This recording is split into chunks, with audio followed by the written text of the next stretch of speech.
नमस्कार, आदाब। मैं हूं मोहम्मद इमरान और आप देख रहे हैं जय हिंद जनाब। महाराष्ट्र के डिप्टी सीएम अजीत पवार समेत 5 लोगों की मौत प्लेन क्रैश होने के कारण हो गई। प्लेन क्रैश क्यों हुआ, कैसे हुआ, अब तक पता नहीं चल पाया, लेकिन इतना जरूर है कि सकाली से उड़ान भरी और बारामती जाकर लैंड करना था।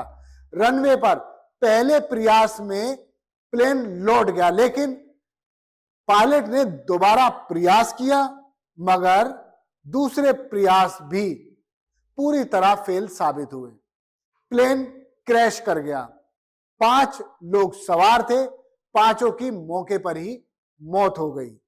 दरअसल हादसा क्यों हुआ है और कैसे हुआ है, इस बारे में अब तक कोई खबर सामने नहीं आई, लेकिन इतना जरूर है कि विजिबिलिटी खराब बताई गई है, वो भी एविएशन मिनिस्टर की ओर से।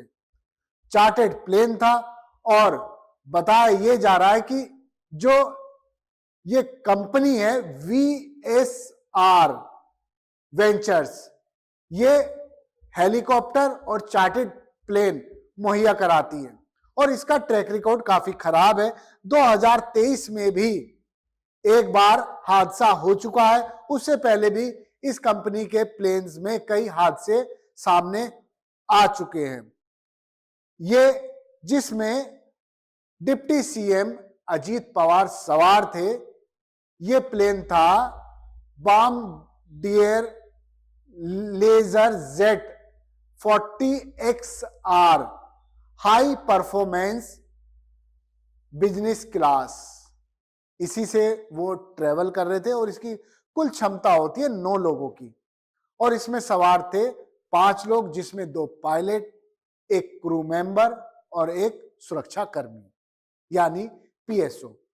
पांचों की ही मौके पर ही मौत हो गई। अजीत पवार 66 साल के थे और महाराष्ट्र की राजनीति में काफी दखल रखते थे। जब से BMC के परिणाम आए तब से वो कई बार चर्चाओं में आए। चर्चाओं में इसलिए आए, उन्होंने BMC चुनाव के बाद भ्रष्टाचार का मामला उठा दिया था।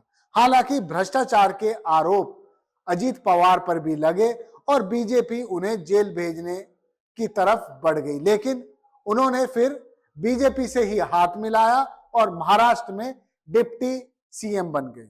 पहली सरकार में एकनाथ शिंदे मुख्यमंत्री थे और देवेंद्र फडणवीस और अजीत पवार डिप्टी सीएम थे, लेकिन दूसरी सरकार में देवेंद्र फडणवीस सीएम बने, एकनाथ शिंदे, अजीत पवार दोनों ही डिप्टी सीएम रहे।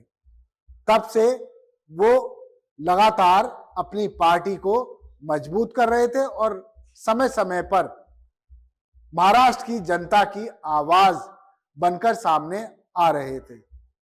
अब मैं बताता हूं कि प्लेन में कौन कौन लोग सवार थे। प्लेन में थे कैप्टन सुमित, जिन्हें 60,000 घंटों से भी ज्यादा प्लेन उड़ाने का अनुभव है। उसके अलावा सभांगी पाठक, पिंकी माली, विदित जाधव, ये लोग उनके साथ सवार थे। अब ये तय किया जा रहा है कि आखिर ये प्लेन कैसे क्रैश किया है, लेकिन इतना जरूर है कि इनकम टैक्स विभाग ने अजीत पवार की 1000 से अधिक करोड़ की संपत्ति अटैच की थी, लेकिन वो मुकदमा खत्म कर उन्हें क्लीन चिट दे दी गई। उनकी पत्नी पर भी भ्रष्टाचार के आरोप लगे थे, पत्नी को भी क्लीन चिट दे दी गई। क्यों? क्योंकि जब से अजीत पवार ने बीजेपी से हाथ मिलाया, तब से उन पर जो भ्रष्टाचार के दाग लगे थे वो सभी धुल चुके थे, या यूं कहे कि भ्रष्टाचार उन्होंने कहीं किया ही नहीं था। खैर, अब महाराष्ट्र में 3 दिन का शोक देवेंद्र फडणवीस सरकार ने घोषित कर दिया है। कल यानी बृहस्पतिवार को उनका अंतिम संस्कार बारामती में ही किया जाएगा, जिसमें प्रधानमंत्री नरेंद्र मोदी, होम मिनिस्टर अमित शाह समेत देश की कई हस्तियां शामिल होंगी। अब देखना यह है कि प्लेन क्रैश क्यों हुआ, कैसे हुआ, इसकी रिपोर्ट कैसे आती है। दरअसल अब तक आपको यह भी पता नहीं चला होगा कि एयर इंडिया का विमान अहमदाबाद में जो क्रैश किया था वो कैसे क्रैश हुआ और उसकी रिपोर्ट कहां है, क्यों नहीं आई। जांच हो रही थी, 42 लोगों की मौत हुई, मगर आप देखिए कि 242 लोगों की मौत के बाद भी एयर इंडिया का विमान कैसे क्रैश हो गया अब तक कुछ नहीं पता। ठीक उसी तरह यह मामला भी ठंडे बस्ते में डाला जा सकता है। धन्यवाद। देखते रहिए जय हिंद जनाब। चैनल को लाइक और सब्सक्राइब करना ना भूलें। जय हिंद।